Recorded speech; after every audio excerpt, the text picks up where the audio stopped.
अस्सलाम वालेकुम जी, कैसे हैं सब लोग। उम्मीद करता हूँ आप बिल्कुल खैरियत से होंगे।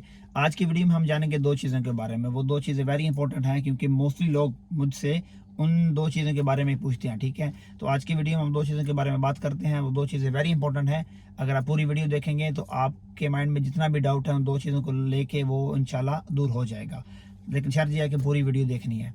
वो दो चीज़ें क्या हैं? Number 1 company visa, number 2 independent visa, जिसको हम लोग आज़ाद वीज़ा भी बोलते हैं। तो सबसे पहले हम लोग बात करते हैं इंडिपेंडेंट वीज़े के ऊपर कि इंडिपेंडेंट वीज़ा आप कहाँ से लेते हैं, आपको कौन देता है और कब ये इशू किया जाता है। तो इंडिपेंडेंट वीज़ा का मतलब होता है आज़ाद वीज़ा। उसमें दो चीज़ें होती हैं, एक होता है 1 ईयर, एक होता है 2 ईयर। 1 साल का भी हो सकता है, 2 साल का भी हो सकता है। दोनों की प्राइस जो है वो, अगर 1 साल का है तो उसकी प्राइस थोड़ी कम होगी, अगर 2 साल का है तो उसकी प्राइस थोड़ी ज़्यादा होगी। वो आज़ाद वीज़ा कहाँ से मिलता है? जो लोग यहाँ पे आके कतर में या गल्फ़ के किसी भी कंट्री में जाके अपना बिज़नेस स्टार्ट करते हैं। फॉर एग्ज़ाम्पल किसी ने यहाँ पे बकाला बनाया, जिसको हम लोग इंग्लिश में शॉप और अरबी में उसको बकाला बोलते हैं।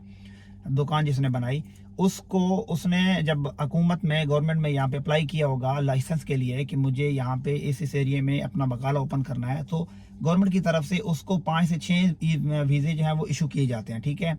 उसके बाद उसकी जब शॉप ओपन होती है तो उसको कितने आदमी चाहिए होंगे? 2 आदमी चाहिए होंगे, एक वो खुद और एक उसको साथ में क्लीनर चाहिए, या एक एडिशनल आदमी एक और कर लीजिए। उसके पास 3 वीज़े बच जाते हैं, ठीक है, जिनको वो इंडिपेंडेंट वीज़ा बोल के सेल करता है लोगों में, ठीक है। अब उसकी प्राइस जो है वो थोड़ी एक्सपेंसिव भी हो सकती है, वो डिपेंड करता है यहाँ पे कतर में उस वक्त सिचुएशन कैसी है, ठीक है। तो वो वीज़ा जो होता है उसको हम लोग आज़ाद वीज़ा बोलते हैं, ठीक है। जो लोग उससे आज़ाद वीज़ा लेते हैं उसको प्राइस पे करते हैं और उसके बाद उनका मेडिकल होता है पाकिस्तान में ही। पहले वो फैसिलिटी इधर थी, लेकिन अब वो चीज़ उन्होंने पाकिस्तान में रखी है, या जितने भी ये एशिया के कंट्रीज़ हैं वहाँ पे रखी है उन लोगों ने। तो वहाँ पे जाके अपना मेडिकल आप क्लियर करते हैं, उसके बाद आप लोग यहाँ पे आते हैं, ठीक है। यहाँ पे आने के बाद आपका QID बनता है, जिसमें 1 महीना लगता है, ठीक है। QID बनने के बाद अगर आपके पास गल्फ़ के किसी भी कंट्री का एक्सपीरियंस है, काम के रिलेटेड अगर आपका एक्सपीरियंस है, तो आपको जॉब आसानी से मिल सकती है। क्योंकि यहाँ पे जिस बंदे के पास इंडिपेंडेंट वीज़ा होता है, अगर वो अपने काम में महारत रखता है तो उसको कंपनी जो है वो जल्दी एक्सेप्ट करती है, क्योंकि कंपनी को इमिडिएटली बंदा चाहिए होता है। ये नहीं कि कंपनी को बंदा उसमें एंटर हो गया, काम सीखेगा, उसके बाद जाके फिर उसकी जॉब वो फिक्स होगी, लेकिन नहीं, ऐसा नहीं होता। उस बंदे को इमिडिएटली हायरिंग होती है उसकी, वो काम करना अपना शुरू कर देता है, ठीक है। अगर वो अपने काम में महारत रखता है तो वो अपनी मर्जी की सैलरी उनको बोल सकता है, क्योंकि अगर उसका गल्फ में एक्सपीरियंस है तो। क्योंकि जैसे ही वो गल्फ छोड़ के जाता है उसको पता होता है कि यहाँ पे जहाँ पे पहले मैंने काम किया था वहाँ पे मैं कितनी सैलरी ले रहा था as per is experience, okay. तो उसके माइंड में ये चीज़ होती है कि मैं कितना काम करता हूँ और इसके मुताबिक मेरी कितनी सैलरी होनी चाहिए, ठीक है। अगर वही बंदा इंटरव्यू देता है, कंपनी को वो बंदा पसंद आ जाता है, तो वो अपनी मर्जी मर्जी की जो रिक्वायरमेंट होती है वो कंपनी को रख के उनसे उतनी सैलरी ले सकता है। तो ये होता है इंडिपेंडेंट वीज़ा। लेकिन इसमें शर्त यह है कि आपको काम आना चाहिए, तब जाके आपकी नौकरी आसानी से हो सकती है। दूसरी इसमें चीज़ ये होती है कि अगर आपको काम नहीं आता, ठीक है, अगर आपका इंडिपेंडेंट वीज़ा डिफरेंट कैटेगरी का होता है, लेबर का भी होता है, ड्राइवर का भी होता है, फोरमैन, इंजीनियर, सारी कैटेगरीज का आज़ाद वीज़ा होता है, ठीक है। अगर आपका ड्राइवर का वीज़ा है, अगर आपको ड्राइविंग आती है, तो आप यहाँ पे आके ड्राइविंग लाइसेंस ले सकते हैं। आप अप्लाई कीजिए, क्लासेस लीजिए, उसके बाद अगर आपका ड्राइविंग टेस्ट पास हो जाता है, आपको यहाँ का कतरी लाइसेंस इशू कर दिया जाता है, उसके बाद आप किसी भी कंपनी में जाके आज़ाद वीज़े पर अपना काम कर सकते हैं। ये आप पे डिपेंड करता है कि जैसे ही जॉब हो जाए, आपने अगर अपना वीज़ा जो है वो आज़ाद रखना है तो आप आज़ाद भी रख सकते हैं।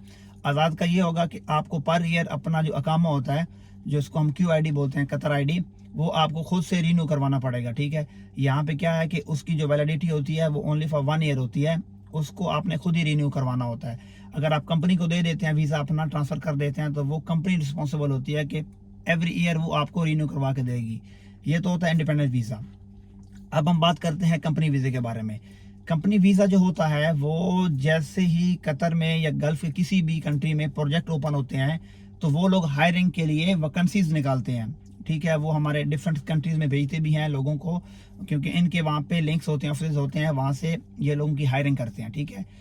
वो जब हायरिंग होती है उसमें आपको कॉन्ट्रैक्ट साइन करना होता है, जिसके ऊपर लिखा होता है कि आपका कॉन्ट्रैक्ट 2 साल का है, आपकी सैलरी इतनी होगी, अकोमोडेशन आपकी इतनी होगी, आपका फूड अलाउंस इतने होंगे, अदर अलाउंस इतने होंगे, ठीक है।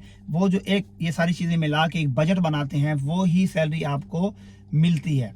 उसके बाद आपको बेशक जितना भी काम आता है, ठीक है, अगर आप लेबर के वीज़े पे आते हैं, आपको काम फोरमैन का आता है या इंजीनियर का आता है, लेकिन आपका जो कॉन्ट्रैक्ट है, आपका जो प्रोफेशन है, जो वीज़ा है, वो लेबर का है, तो आप उसमें ग्रो नहीं कर सकते। आपको वो ही कंपनी का जो वीज़ा होता है, कंपनी का जो कॉन्ट्रैक्ट होता है, उसके ऊपर ही रहकर काम करना होता है।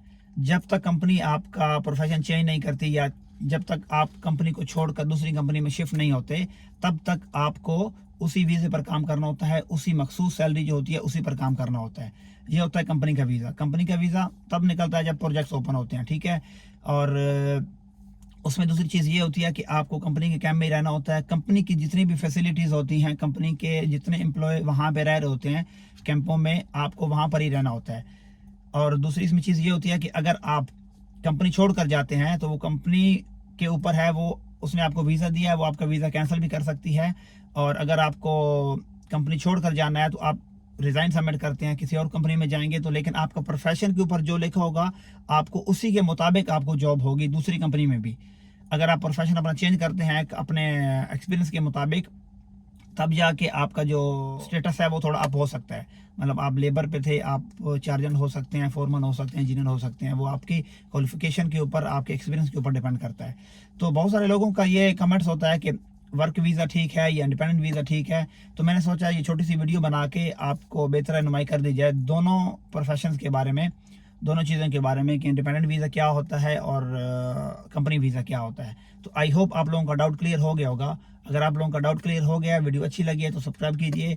ऐसी इन्फॉर्मेटिव वीडियो के लिए मिलेंगे इंशाल्लाह नेक्स्ट वीडियो में। तब तक के लिए अपना ख्याल रखिए। अल्लाह हाफिज़।